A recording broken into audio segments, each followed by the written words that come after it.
الحمد لله نحمده ونستعينه ونستغفره ونؤمن به ونتوكل عليه ونعوذ بالله من شرور أنفسنا ومن سيئات أعمالنا من يهد الله فلا مضل له ومن يضلله فلا هادي له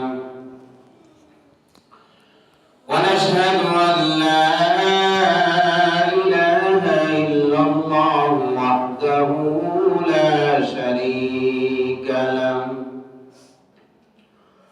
ونشهد أن سيدنا ونبينا وشفيعنا وحبيبنا ومولانا محمد صلى الله عليه وعلى آله وأصحابه وبارك وسلم تسليما كثيرا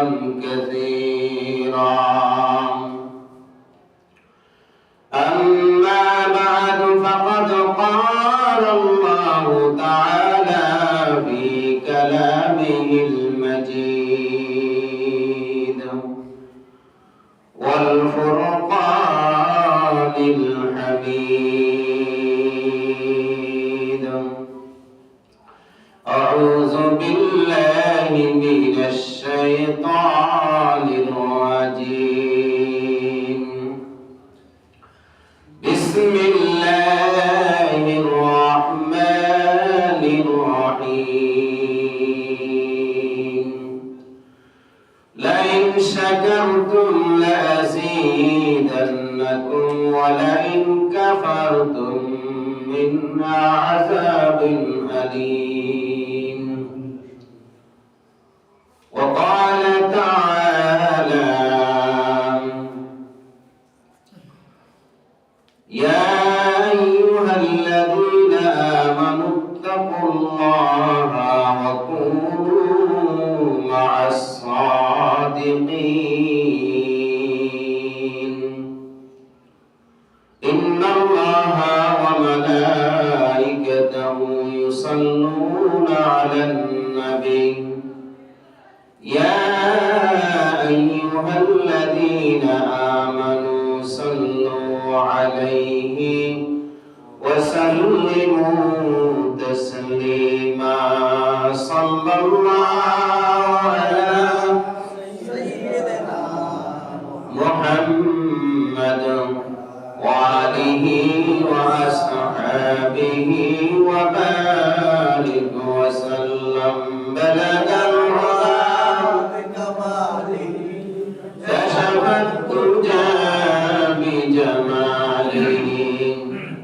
حسنت جميع خصاله صلوا عليه وآله यही हम सब मुसाफिर हैं वही आखिर ठिकाना कोई आगे रवाना है कोई पीछे रवाना बलद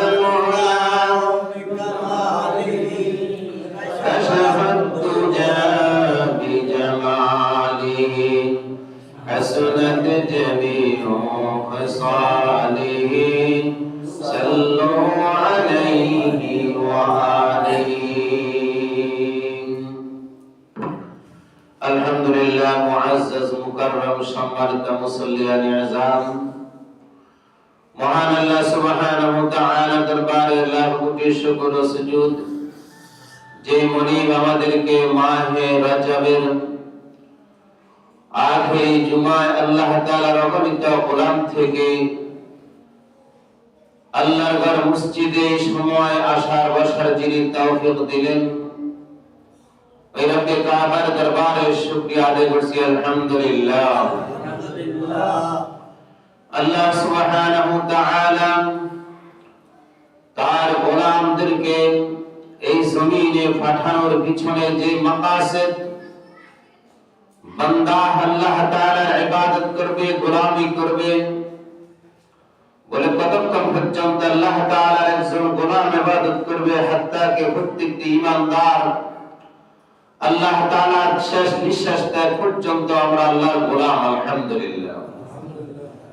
এই শুকরিয়ার মাধ্যমে আমার আপনার জীবন যদি চলতেই থাকে ইনশাআল্লাহ, আল্লাহ তাআলার কোরআনের শুকরিয়ার ব্যাপারে অনেক জায়গায় আল্লাহ ইরশাদ করেছেন, এই পৃথিবীতে আমরা ছিলাম না, আবার আছি, আবার কিছুদিনের পর আমরা বিদায় নিব। কথা ঠিক কি না? দুনিয়া আল্লাহ তাআলা আমাদেরকে পাঠাইছেন আল্লাহ তাআলার পরীক্ষার জমিনে ইমতিহান পরীক্ষা দেওয়ার জন্য। আবার অল্প কিছুদিন পরে আল্লাহ তাআলা যখন ডাক দিবে আমরা চলে যাব, থাকবে আল্লাহ আল্লাহর দ্বীন। সুবহানাল্লাহ। এজন্য আল্লাহ বলেন, লা ইন শাকারতুম লাযীদান্নাকুম ওয়া লা ইন কাফারতুম ইন্না আযাবী লাশাদীদ। হে আমার গোলাম, হে আল্লাহ দুনিয়ার মানুষ সম্পদ আল্লাহ তাআলার দুনিয়ার জমিনে আসার পর, দুনিয়া আল্লাহ তাআলার নাজ নিয়ামত পাওয়ার পর বান্দা তুমি যখন শুকরিয়া আদায় করবা, তখন আল্লাহ তাআলা বান্দা বান্দির উপর, গোলামের উপর, ওই আল্লাহ তাআলা মাখলুকের উপর খুশি হয়ে যায়। প্রিয় হাজিরিন, এই সময় আমার আপনার জন্য আল্লাহর দরবারে সবচেয়ে আহম বড় উত্তম কাজ হলো আল্লাহর ঘরে হাজিরা দেওয়া। ঠিক কি না? মুসলমান হিসাবে জুমার দিন, জুমার অন্য কাজ আর প্রিয় নয়। প্রিয় হলো এখন মুসলমান আল্লাহর ঘরে দ্রুত এসে হাজিরা দিবে, আর জুমার নামাজের মাধ্যমে শুকরিয়া আদায় করব কার? আল্লাহর। তাই আমি আপনি আগে আসতে পেরেছি, এজন্য লাভবান না ক্ষতিগ্রস্ত?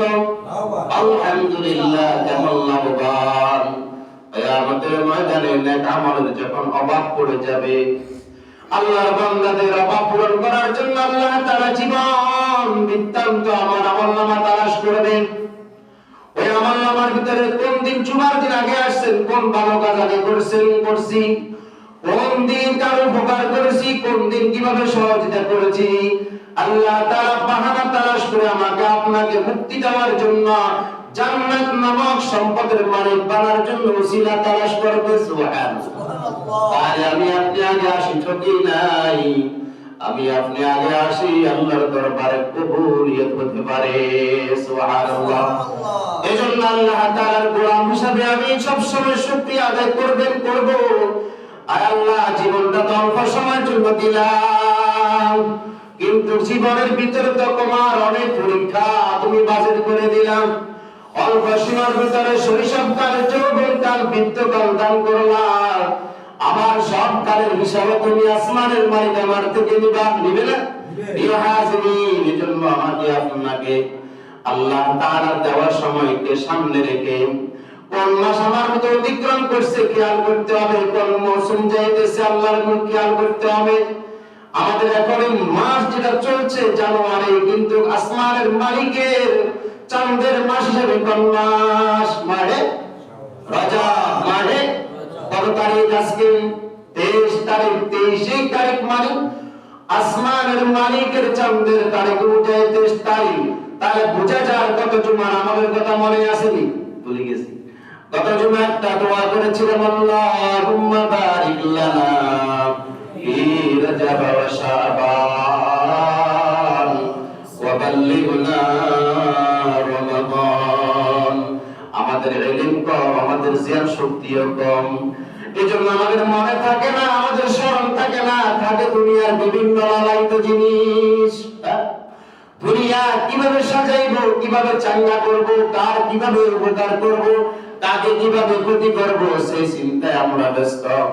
এই কারণে ওই আখিরাতকে সামনে রেখে হায়াতের বরকতের জন্য যে দোয়া নবী আমাকে শিক্ষা দিলেন, আয় আমার আল্লাহুম্মা বারিক লানা ফি রজব ওয়া শাবান, দোয়ার মাধ্যমে রজব এবং শাবান মাসকে অতিক্রম করে আর মাত্র হাতে করে 1 মাস 5 থেকে 6 দিন, এর পরে মাহে রমজান আমার আপনার সামনে উপস্থিত।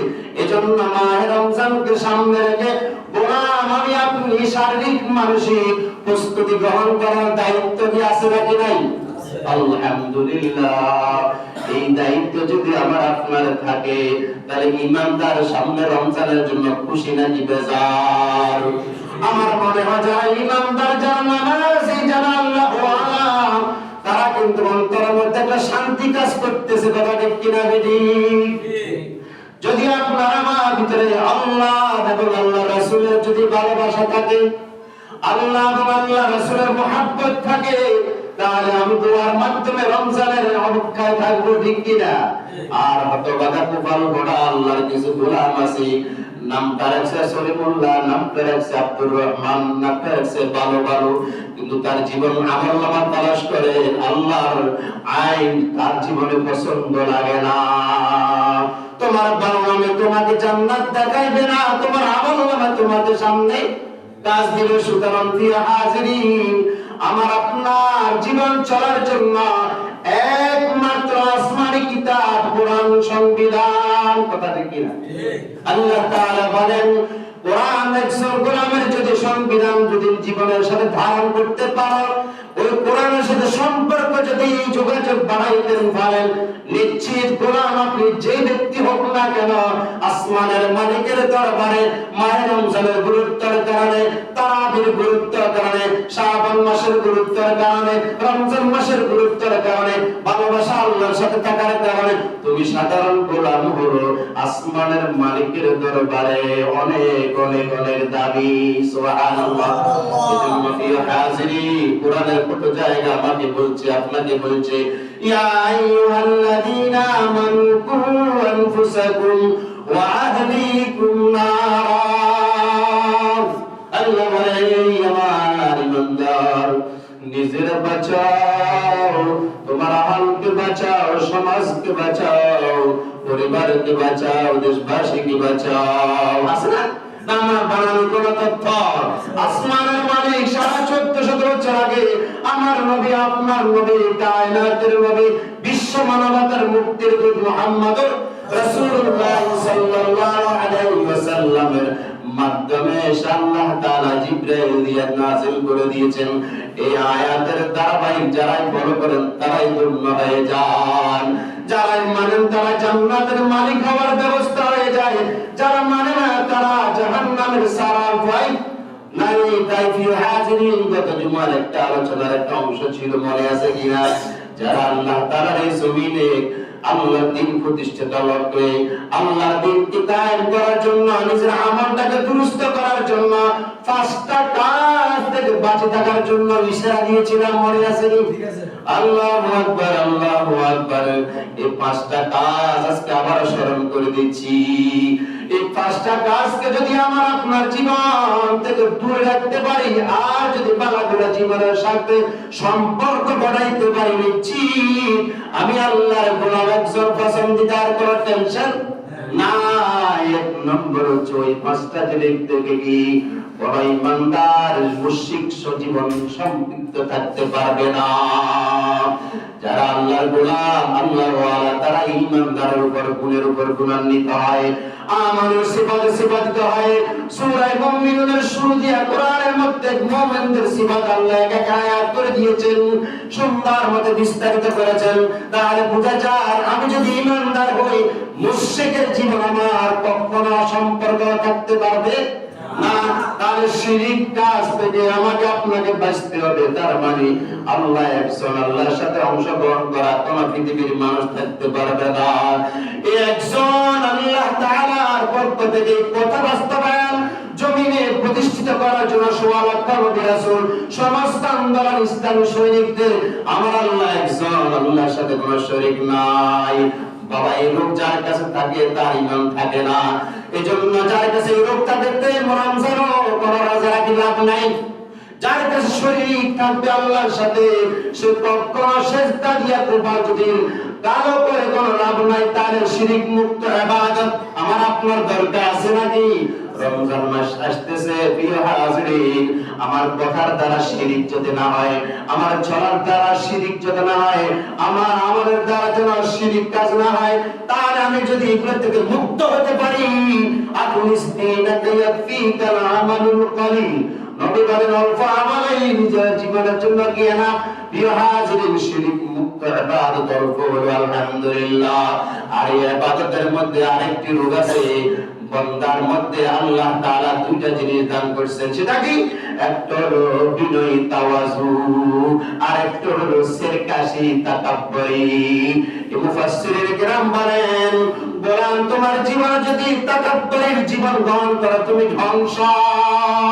প্রিয় হাজিরিন, আমাকে আল্লাহকে বিনয়ের জীবন দান করছে আলহামদুলিল্লাহ। আমার অহংকার যদি অন্যের কাছে প্রকাশ করি কি লাভ হবে? আমি ছিলাম কি, হলাম কি, আবার কিছুদিন পরে তো আমি মাটি। মিনহা খালাকনাকুম, আপনিও তো পারেন আয়াত, আমিও তো পারি এই দোয়া। মিনহা খালাকনাকুম ওয়া ফিহা নুঈদুকুম ওয়া মিনহা নুখরিজুকুম তারাতান উখরা।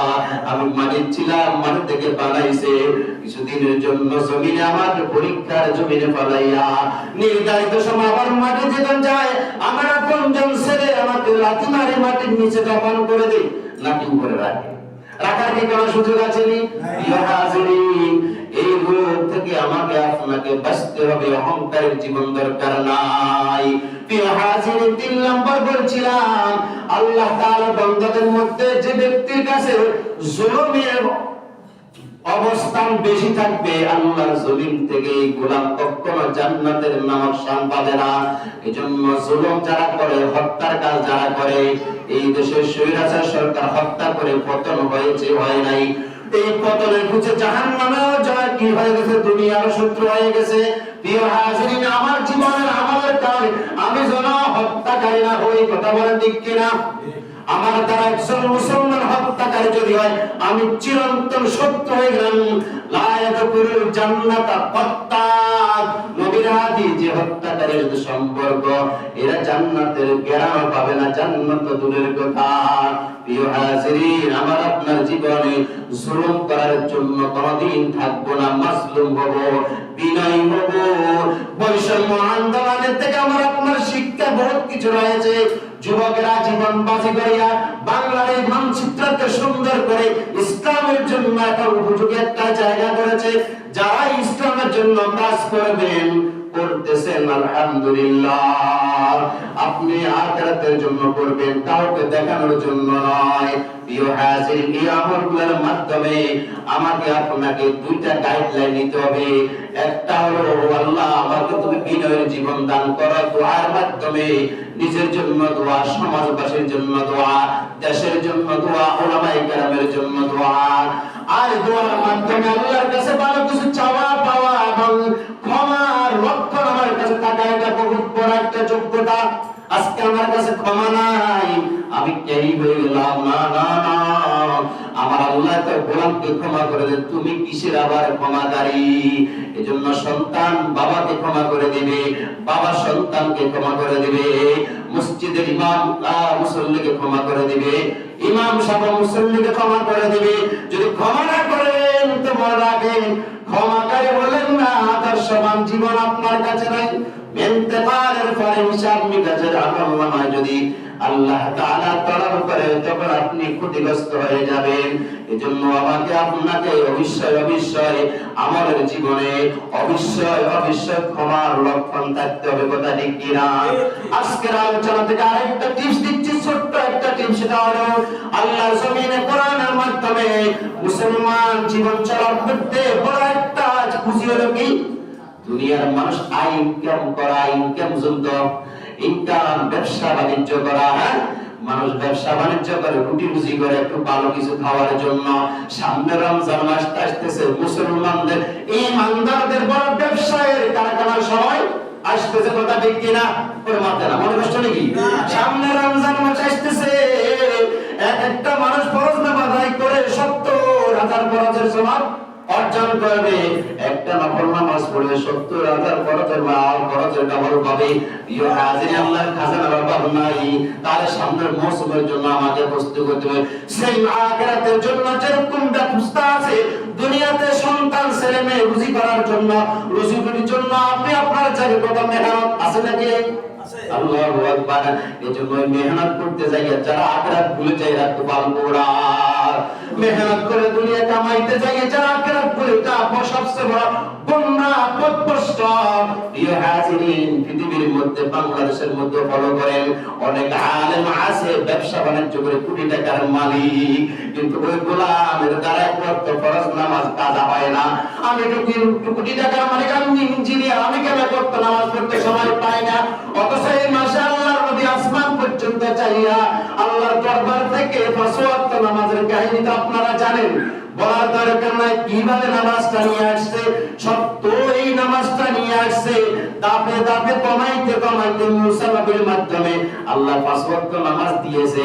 ওই 5 ওয়াক্ত নামাজে যে ব্যক্তি পড়বে ইত্মিনানের সাথে, ওই আল্লাহর গোলাম, আল্লাহর খাঁটি গোলাম হয়ে যাবে। কথা ঠিক কিনা?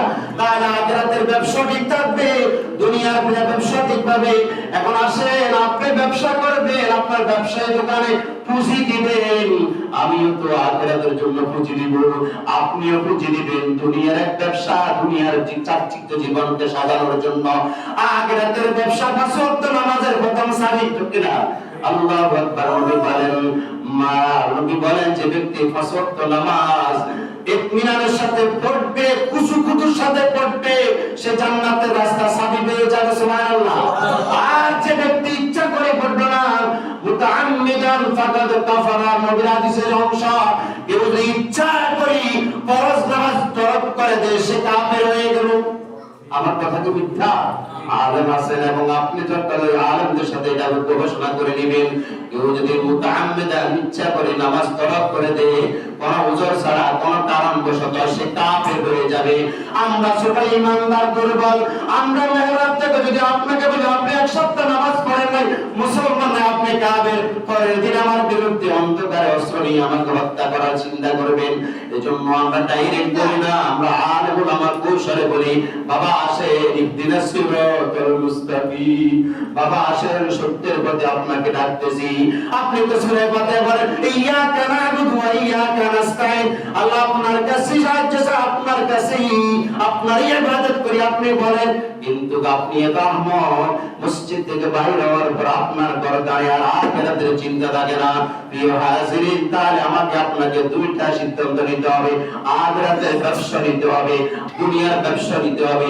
দুনিয়ার ব্যবসা যারা বুঝে না, দুনিয়ার ব্যবসার সাথে যারা সুদকে একত্রিত করে, এরা হলো আহমক। বলেন জাহেল নাকি? আহমক, জাহেল। ব্যবসা আল্লাহ আসমান থেকে কোরআন বলেন, আহাল্লাল্লাহুল বাইআ ওয়া হারামার রিবা। কি বলছে?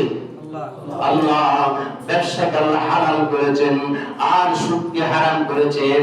আপনি ব্যবসা কাকে বলে বুঝেন না, সুদ কাকে বসে বুঝেন না, আপনি তো জাহেল, দণ্ডমূলক, আপনি অপবাদ দিচ্ছেন। তাহলে আপনি যদি এইটা মানে মুশরিক হয়ে যাবেন, নাউজুবিল্লাহ। ইয়া হাজিরিন, আপনাদেরকে ঈমানের সাথে বলছি, ব্যবসা লাভবান জিনিস। হালাল ব্যবসার মধ্যে আল্লাহ দান করছে অনেক অনেক অনেক অনেক উপকারী। যে ব্যবসার মধ্যে আখিরাতের নবীর ব্যবসা দেখেন, খাদিজা কুবরার ব্যবসা মাল নিয়া আল্লাহ রাসূল ব্যবসা করে বিশাল কাহিনী ইতিহাস তালাশ করেন। নবী সেখানে বিবাহ করে বেড়ালেন, ইতিহাস অনেক লম্বা। বন্ধু, ইমাম যদি ব্যবসা করতে যায়, আপনার চোখে খুঁজে আপনার অ্যালার্জি কেন? আপনি হালাল ব্যবসাকে হারাম দিচ্ছেন, তাহলে বুঝা যায় আপনি ব্যবসার উপর জাহেল। প্রিয় হাজির, আপনি জেনেন, আপনি বুঝেন, তার অপবাদ দেন। এজন্য সুদ হলো হারাম, সুদ হলো জাহান্নামে যাওয়ার জন্য এনাফ। কোন আলেম যদি বুঝিয়ে শুনিয়ে সুদের কাজ বার করে, ইমামতি করার তার যোগ্যতা নাই, তাকে সাথে সাথে বহিষ্কার করুন। তাকে আপনি প্রচার করার দরকার নাই, তাকে অপবাদ দিয়ে আপনি তাকে দেওয়ার দরকার নাই।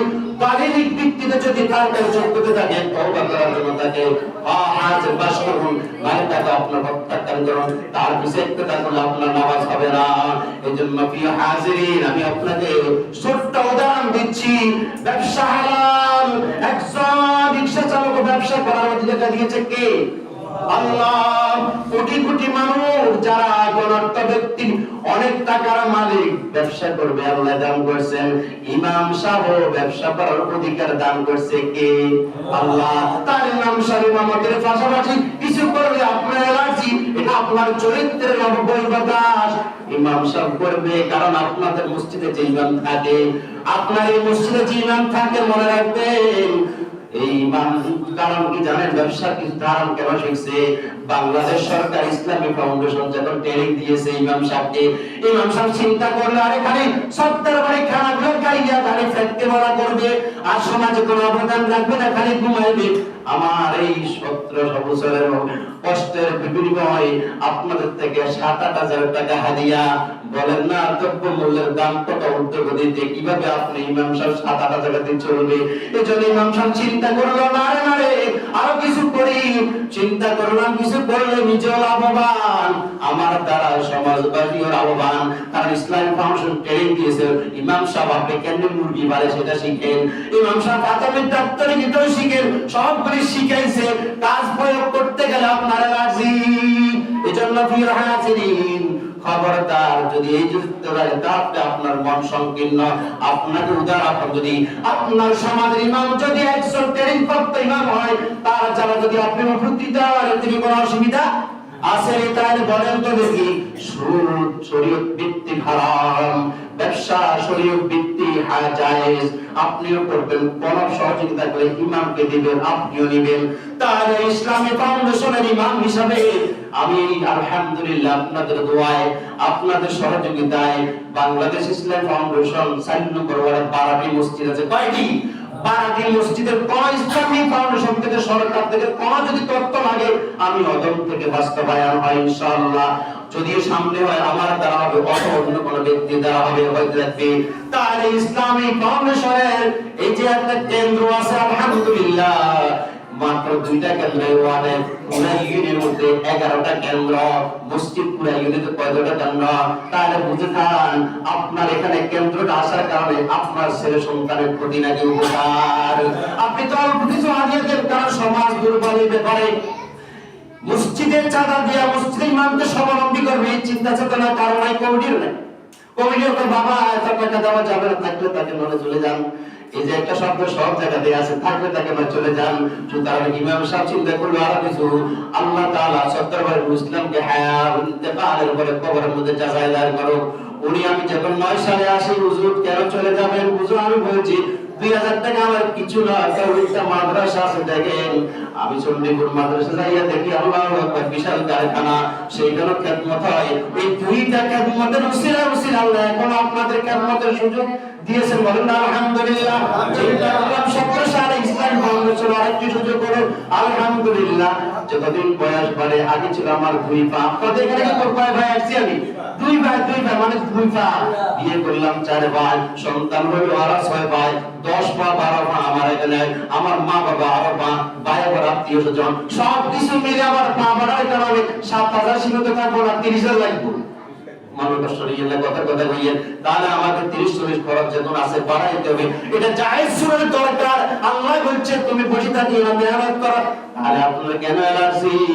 বুঝা যায় আপনার আমার দিলের মধ্যে একজন ইমামের জন্য আন্তরিকতার অভাব। প্রিয় হাজিরিন, পায়ে ধরে বলি আগামী জুমায় কে পড়াবে? হয়তো অন্য আসতে পারে আলহামদুলিল্লাহ।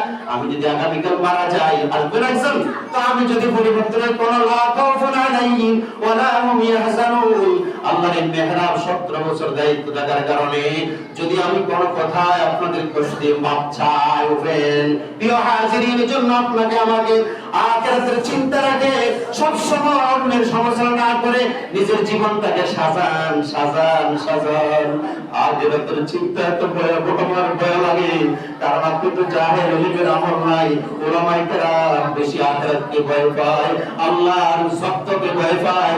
আজকের খুতবার মধ্যে জিবরাইল আমি বিভিন্ন মাধ্যমে জিবরাইলকে জিজ্ঞাসা, ইয়া জিবরাইল এই আযাব কেন, এই আযাব কেন, এই আযাব কেন? আল্লাহ তাআলা তুমি সবগুলো বর্ণনা করে দিয়েছেন। আমি আপনাকে বলতে চাই ও বন্ধু, নামাজের মতো জীবন ছাড়া যাবে না, জীবন করা যাবে না। সামনে রমজানের জন্য প্রস্তুতি গ্রহণ করা যাবে ইনশাআল্লাহ। তাহলে আরেকটা তথ্য দিই, বাংলাদেশ সরকার তত্ত্বাবধায়ক সরকার এখন চলছে, সরকার আফামা খালেদ সাহেব যেটা ধর্ম মন্ত্রণালয়, তার মাধ্যমে একটা সুখবর অনলাইন অনেকজন জানেন, সরকার চাইছে বাংলাদেশে এই অবহিত ইমাম কোটাদেরকে একটা রাজস্ব কোটার পর্যায়ে নেওয়ার জন্য মেহনত চলছে। 17 লক্ষ ইমাম মুয়াজ্জিন বাধা দেওয়ার জন্য মেহনত চলছে। সেখান থেকে যদি কোটা জেলা ভাগ হবে, থানায় ভাগ হবে, ইউনিয়নে ভাগ হবে, তারপর ওয়ার্ডে আসবে, নিশ্চিত থাকে আমিও যদি এখানে থাকি প্রথম 5টা মসজিদ মধ্যে এই মসজিদে থাকবে ইনশাআল্লাহ। অন্যথায় ইনশাআল্লাহ ইসলামী ফাউন্ডেশন কেন্দ্র পরিবর্তন করার জন্য আমি যদি না থাকি আল্লাহর আলে বন্ধে চালাবো উন্নতের কাজ করে 95% শির করে দিয়েছি ইনশাআল্লাহ। হাজিরিন, আরেকটা তথ্য শুনেন, বাংলাদেশ এখন আর বাংলাদেশ নাই, মুসলমান দোলাম চমৎকার। এবং বাংলাদেশের ভিতরে আপনাকে আমি জানাই, শাহরি সাহাবাকে কাউন্সিল বাংলাদেশের মধ্যে বড় একটা শক্তিশালী ওলামায়ে কেরামের সংগঠন আছে, যেখানে ওলামায়ে কেরাম নির্যাতিত হয়, সাথে সাথে তারা ছুটি আসে, সর্বোচ্চ সরকারের লিডার থেকে নামনো লিডার পর্যন্ত ওলামায়ে কেরামের মাধ্যমে আপনি দেখবেন, ইউটিউবে সার্চ দেন, অনেক আলেমকে নির্যাতন যারা করেছে, এরা জুতার বাড়ি খেয়েছে, এরা ধ্বংস হয়েছে, অপদস্থ হয়েছে। দুই একটি মিসাল, কিছুদিন আগে যে মাসদি বড় হাসপাতাল যেটা আছে, সেখানে কর্মকর্তা বেয়াদবি করার কারণে তাকে শাস্তি গ্রহণ করতে হয়েছে। প্রিয় হাজির, এইবার ওলামায়ে কেরামকে তো বেজ্জতি করবে, এরা দুনিয়া তো খাসারা, আখিরাত তো খাসারা। আমি না, যে কোনো আলেম, যে কোনো ওলামায়ে কেরাম, কি এই আলেমের কাছে, ওলামায়ে কেরামের কাছে কোরআন আর হাদিসের সাথে সুসম্পর্ক। ওলামায়ে কেরামের ক্রেডিট নাই, আমি হজমের কোনো ক্রেডিট নাই, আমার কোনো যোগ্যতা নাই, আমি কোরআনের সাথে একটু লেগে থাকার চেষ্টা করছি, আপনাকে একটু ভালো মেসেজ দেওয়ার জন্য মেহনত করতেছি। আপনি ভালোটাকে আপনি উল্টা বুঝে সেখানে আপনি বিভিন্ন তথ্য বহন করে অপবাদ দেওয়ার জন্য আল্লাহ বলেন, ওয়া মাকারু ওয়া মাকারাল্লাহু ওয়াল্লাহু খায়রুল মাকিরিন। যত তথ্য আপনি নিবেন, যত তথ্য আপনি দিবেন, প্রিয় হাজির, আল্লাহর ষড়যন্ত্র হলে বড় ভারী, ঠিক কি না? তার আরেকটা, আর আলহামদুলিল্লাহ দোয়া করবেন, আল্লাহ যেন আপনার আমলের দ্বারা আপনাকে জান্নাত দেয়, না আমার আমলের দ্বারা আপনাকে দিবে, না না বাবা, যাই বলছি দরদ নিয়ে বলছি, আপনার আমল আপনাকে জান্নাতের রাস্তা দেখাবে, ইমামের আমল ইমামকে দেখাবে, মুয়াজ্জিনের আমল মুয়াজ্জিনকে, আমার স্ত্রীর আমল আমাকে স্ত্রী পৌঁছাবে, আমার মেয়ের আমল আমার মেয়েকে পৌঁছাবে। আমি কোনো সহযোগিতা নাই, দুনিয়াতে না আপনি আমার হিতাকাঙ্ক্ষী, দুনিয়াতে না আপনি আমার জন্য দরদ মাথা কথা, দুনিয়াতে আপনি না অমুকের পক্ষে দল করেন, মত করেন, কত কিছু করেন, না না না না, যত দল থাকেন সর্বস্থায়ী, চিরস্থায়ী দলের কারণ হলো ইন্তেকালের পরে যখন আমল নামা ভালো হবে, সেদিন আবুল কালাম নিয়ে সুন্দর মুস্কি হাসি দিয়ে চলে যাবে, সেদিন বদিউজ্জামান মুস্কি হাসি দিয়ে চলে যাবে, সেদিন ইমাম সাহেব মুস্কি হাসি দিয়ে চলে যাবে, কত হতভাগা কান্নাকাটি করবে, আর তাকিয়ে থাকবে। আল্লাহর পক্ষ থেকে বাস্তবায়ন কথা হলো, আর ইন্তেকালের পরে আমল করার কোনো সুযোগ নাই, আসেনি? এজন্য বাবারা, মুরব্বীরা সবার কাছে পায়ে হাত ধরে আমলের জীবন গ্রহণ করে। কে কি বলছে, কি করতেছে দরকার নাই, আমি আমার জায়গা থেকে আমাকে সাজাই আখিরাতে রঙে, সুবহানাল্লাহ, আমি আমাকে সাজাই আখিরাতে রঙে রঙে নয়, তাই এই রঙের দ্বারা জান্নাত আমার জন্য বিদ্যমান। আল্লাহ আমাদেরকে অবসর দিয়েছে কথার মাধ্যমে, প্রতিহিংসামূলক কোনো ব্যবহার না নিয়ে নিজেকে শুদ্ধার উদ্দেশ্যে এই কথাগুলো বলা এবং আলোচনা করা। আল্লাহ আমাদের সকলকে এক হয়ে নেক আমল করার তৌফিক দান করেন, আমিন। ওয়া রাসূলুল্লাহ।